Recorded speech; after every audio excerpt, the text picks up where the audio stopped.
Assalamualaikum warahmatullahi wabarakatuh. Saya Iis Indah Kurniasi, calon guru penggerak dari Kabupaten Brebes, Angkatan 1. Pada video kali ini, saya akan menampilkan praktek coaching yang saya lakukan di sekolah saya. Saya akan menjadi seorang coach dan teman guru saya yaitu Ibu Yanti Yuniarti Arifah sebagai seorang coaching. Jadi, Bu Yanti memiliki permasalahan tentang motivasi belajar siswa yang mulai menurun dan menurut Bu Yanti itu karena murid bosan dengan metode pembelajaran yang dilakukannya. Mari kita saksikan coaching model Tirta yang kami lakukan di sekolah kami. Selamat menyaksikan.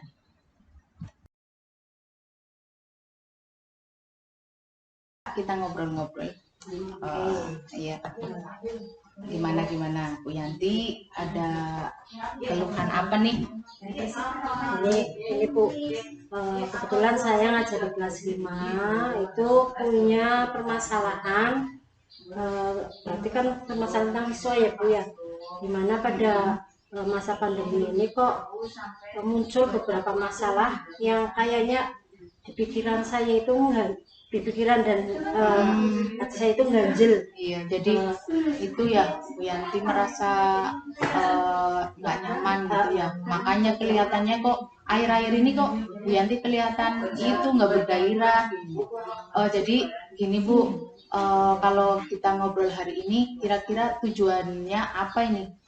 Tujuannya ya ini mencari solusi ataupun jalan keluar agar permasalahan yang saya hadapi ini bisa terpecahkan, sehingga kayaknya pada awal percakapan, seorang coach menanyakan tujuan diskusi dan ukuran keberhasilan dari diskusi ini yang ditanyakan kepada coach. Terus kalau ukuran keberhasilan dari pembicaraan kita itu nantinya apa?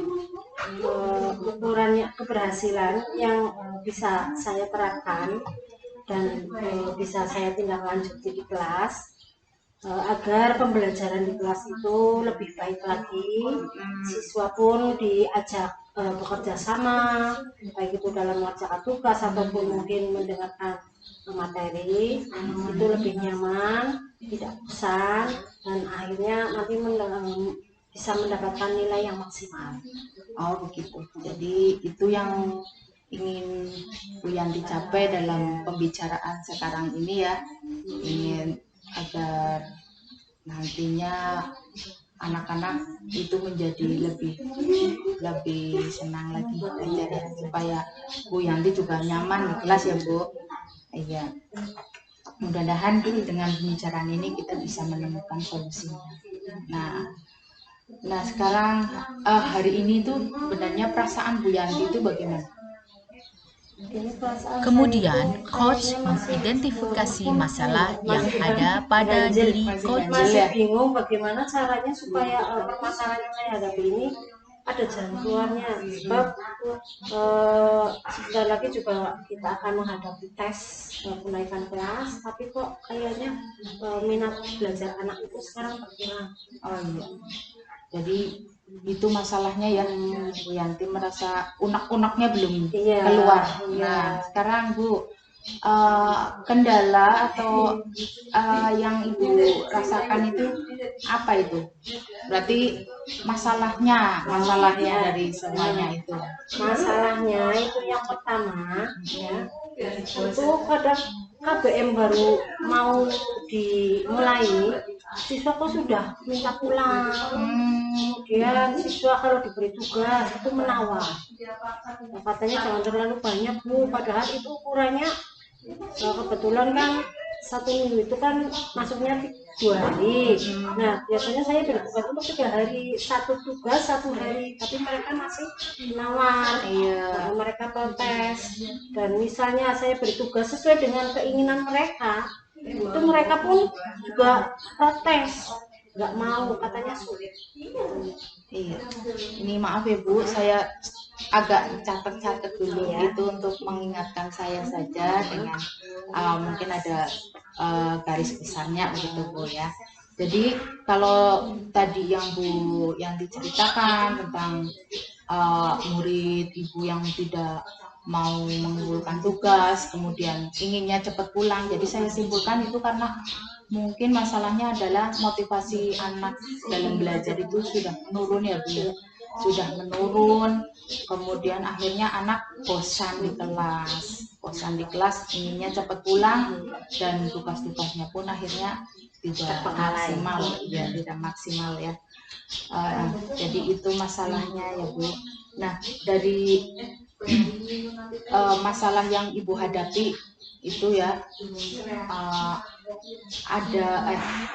itu kendalanya. Apakah semua murid itu semuanya tidak mengumpulkan tugas, Bu? Ya tidak sih, cuman ya kurang lebih ya 85% itu masih kesulitan kalau disuruh untuk mengumpulkan tugas sesuai dengan waktu yang telah ditentukan. Nah itu. Iya. Terus ya anak-anak juga semuanya nggak semangat atau hanya sebagian atau gimana? Iya. Hampir semua itu tidak semangat. Mereka itu kepenginnya main. Jadi kalau berangkat sekolah itu kepenginnya untuk bermain. Banyak bermain ya Bu ya. Mereka kepenginnya terus pulang. Karena capek nantinya. Iya. Nah, kalau boleh tahu nih Ibu, pembelajaran yang selama ini Ibu lakukan itu seperti apa? Oke, ini pembelajaran selama ini itu dengan dua cara, yaitu dengan daring dan luring. Ya, kalau dengan daring itu ya lewat HP ya, lewat WA, saya beri tugas lewat WA. Kemudian kalau luring, kebetulan 1 minggu itu ada waktu 2 hari, Senin dan Kamis, untuk pertemuan tatap muka. Oh gitu. Iya. Jadi ada pembelajaran luring dan pembelajaran daring. Nah, yang selama ini sudah dilaksanakan antara pembelajaran luring dan pembelajaran daring. Menurut Bu Yanti, mana yang lebih efektif? Kalau yang lebih efektif yang otomatis kalau luring. Sebab kalau itu kita bisa berhadapan langsung dengan siswa. Misalnya siswa ada kesulitan dalam memahami materi pelajaran, bisa langsung ditanyakan, bisa langsung dijawab atau dicari solusinya. Tapi kan kalau daring, kadang siswa mengirim pertanyaan dari rumahnya, terus di rumah saya itu sinyalnya juga kadang sulit. Sinyal itu kendala terbesar untuk pembelajaran. Iya.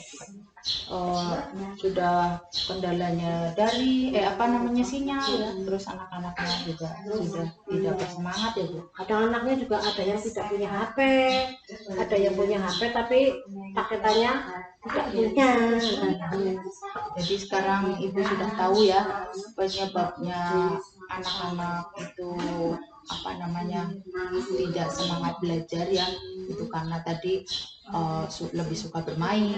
Kemudian kalau misalnya daring juga kendalanya sinyal gitu. Terus ada lagi Mbak, kemungkinan motivasi belajar dari orang tua pun. Oh iya betul. Kalau motivasi belajar anak-anak kurang didorong dari orang tua ya. Terus ini apa yang sudah Bu Yanti lakukan untuk mengatasi kendalanya? Yang sudah saya atasi, yang pertama itu ya pertama memahami para siswa. Pada saat sekarang memang kondisinya ya seperti ini. Semua siswa harus memahami, harus memaklumi ya adanya pandemi ini menjadikan pemerintah akhirnya memunculkan satu aturan di mana kita itu tidak boleh melaksanakan pembelajaran secara luring atau tatap muka. Kemudian untuk pembelajarannya gimana? Pembelajarannya mengatasi pembelajaran ini saya sudah dilakukan. Ya, ini saya mengumpulkan tugas siswa, jadi memberikan tugasnya lewat WA. Nanti cara mengumpulkannya pada saat pembelajaran tatap muka.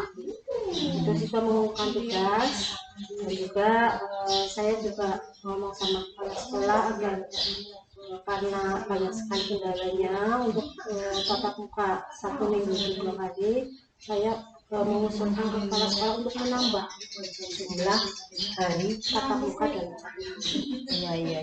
Jadi yang pertama kan Bu yang dilakukan ya, pertama memberi motivasi pada siswa ya, tadi memberikan pengertian kepada anak tentang pembelajaran pada era pandemi ini ya. Kemudian Bu Yanti juga akan melakukan usul dengan kepala sekolah sehingga pembelajaran tidak hanya dilakukan 1-2. Ibu sudah melakukan itu, bagus itu Bu. Nah sekarang untuk menerapkannya, solusinya itu bagaimana Bu?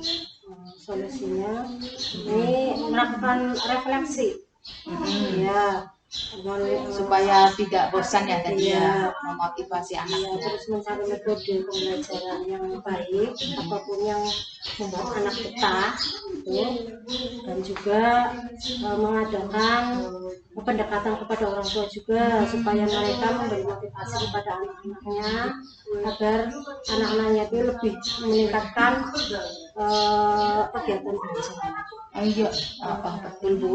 Jadi apa yang sudah akan Bu yang dilakukan, kemudian solusinya itu sudah bagus sekali Bu. Jadi Ibu akan melaksanakan akan merefleksikan diri supaya anak-anak tidak bosan ya, sehingga Bu Yanti tidak bosan-bosannya juga memotivasi anak di kelas untuk lebih giat lagi belajar. Kemudian juga mencari metode baru.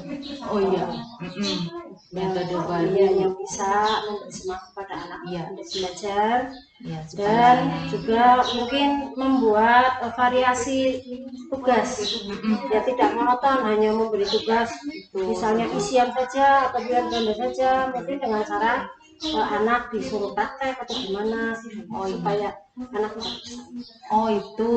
itu yang saya tahu Bu, itu pembelajaran berdiferensiasi Bu.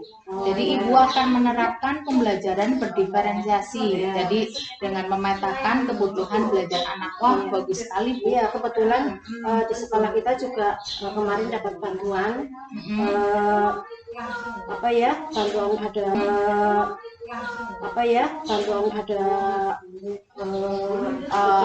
alat-alat pembelajaran. Iya, alat-alat pembelajaran, ada LCD, ada laptop, dan fasilitas itu yang kita bisa gunakan, kita bisa manfaatkan untuk realisasikan segera ya Bu.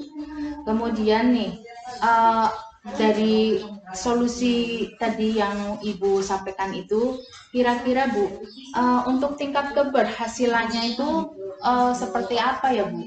Contohnya misal dengan Bu Yanti melakukan tadi mencari metode, kemudian pembelajaran berdiferensiasi, itu tingkat keberhasilan yang kira-kira Bu Yanti capai itu bagaimana? Anaknya itu? Berarti mungkin anak akan lebih termotivasi dalam belajar atau semangat belajarnya juga meningkat. Kemudian dengan sering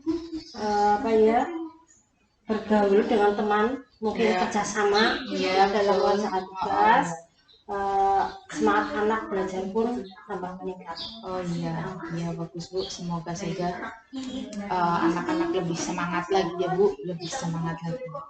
Ya, jadi itu langkah selanjutnya adalah coach menanyakan tentang rencana aksi yang akan dilakukan oleh coach dan prioritas kegiatan yang akan dilakukan oleh coach. Jadi mulai dari tadi sampai menjelaskan. Berarti merefleksi, berarti memperbaiki bentuk-bentuk tugas yang diberikan kepada anak supaya anak itu tidak merasa bosan dengan tugas yang itu saja. Kemudian berarti dibedakan ya Mbak. Kemudian memanfaatkan juga fasilitas-fasilitas yang ada di sekolah, baik itu mungkin LCD, laptop maupun fasilitas yang lain yang kayaknya itu bisa menarik perhatian anak sehingga anak akan merasa senang dalam belajar. Mereka tidak merasa bosan dan tidak merasa sedang diberi pelajaran. Kayaknya ya sambil belajar sambil bermain sekaligus bermain. Iya, jadi tujuannya Bu Yanti itu membuat murid bahagia ya Bu. Murid bahagia, kemudian pembelajaran yang di kelas pun berarti lebih berpusat kepada murid itu. Ya. Kemudian ini yang paling prioritas nih Bu, yang paling prioritas yang akan Bu Yanti lakukan. Yang paling prioritas yang jelas meningkatkan motivasi belajar anak supaya itu anak ya. mendapatkan Ya, nilai yang betul. lebih maksimal, tidak kalah dengan anak-anak sekolah dari SD-SD yang ada di perkotaan. Iya, iya. Saya tertarik sekali dengan yang Bu Yanti sampaikan. Jadi akan memberikan motivasi, motivasi itu apa ya?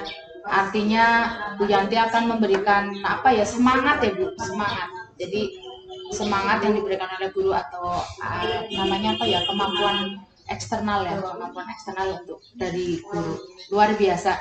Nah, jadi sekarang Bu Yanti sudah tahu tadi masalahnya apa, kemudian pemecahannya pun sudah Bu Yanti temukan dengan sendirinya. Ya, sudah bisa ditemukan sendirinya. Jadi Bu Yanti akan apa namanya? Merefleksi dan selalu memberikan motivasi kepada anak. Ada tambahan Mbak Nur, berarti sebelum memberi tugas kita adakan kesepakatan kelas dulu. Oh iya Bu, bagus banget. Ini dari siswa mau mintanya tugas yang seperti apa.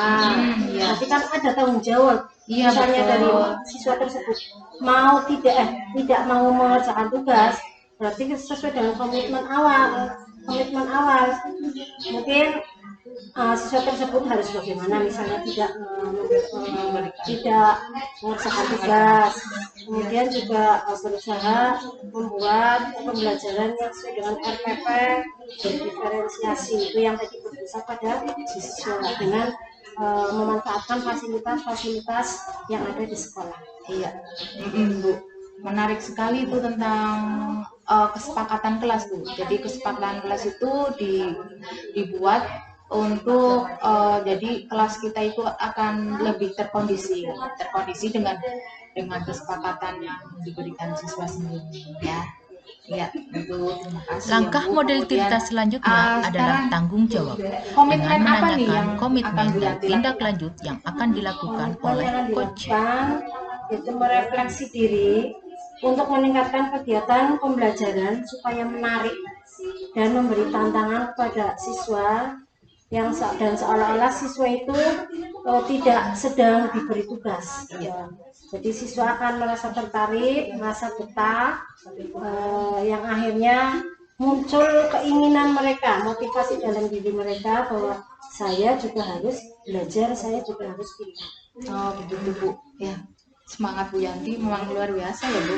Jadi kata kuncinya adalah refleksi diri.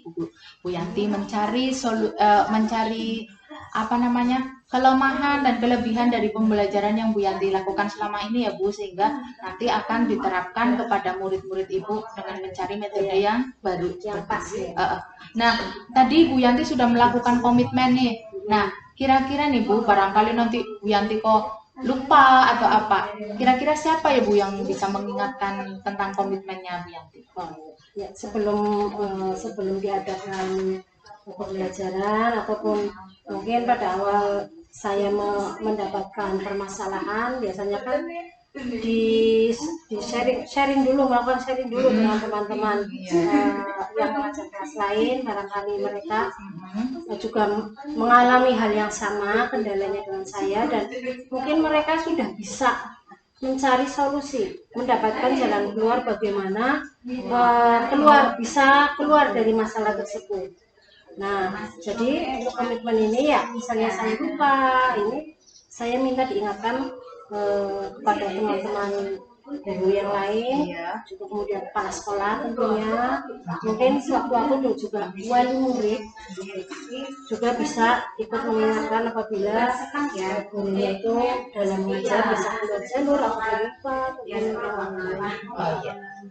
Ya Bu, jadi Ibu bisa, siapa aja bisa mengingatkan ya Bu, itu sudah menjadi komitmennya Bu Yanti. Jadi siap bekerja sama dengan siapa saja.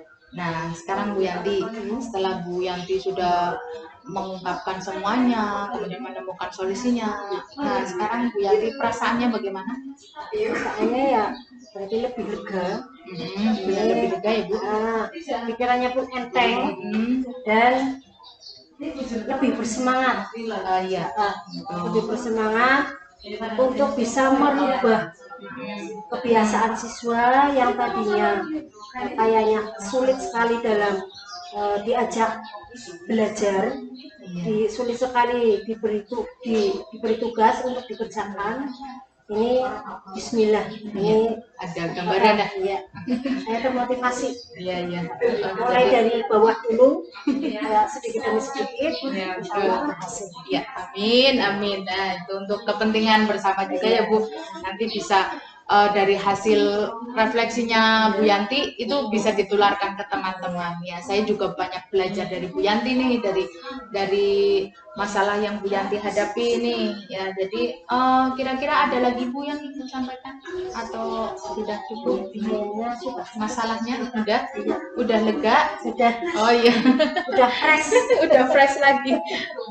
Ya, terima kasih Bu Yanti. Hari ini kita sudah meluangkan waktu untuk ngobrol ya Bu. Saya Dan juga terima kasih sudah dibantu. bukan saya yang bantu Bu Yanti sendiri yang menemukan solusinya. Jadi hari ini memang diskusi kita artinya ada hasilnya. Ya Bu, terima kasih kepada Bu Yanti. Semoga bisa diterapkan di kelas Bu Yanti. Dan Demikianlah praktek coaching model Tirta di sekolah saya.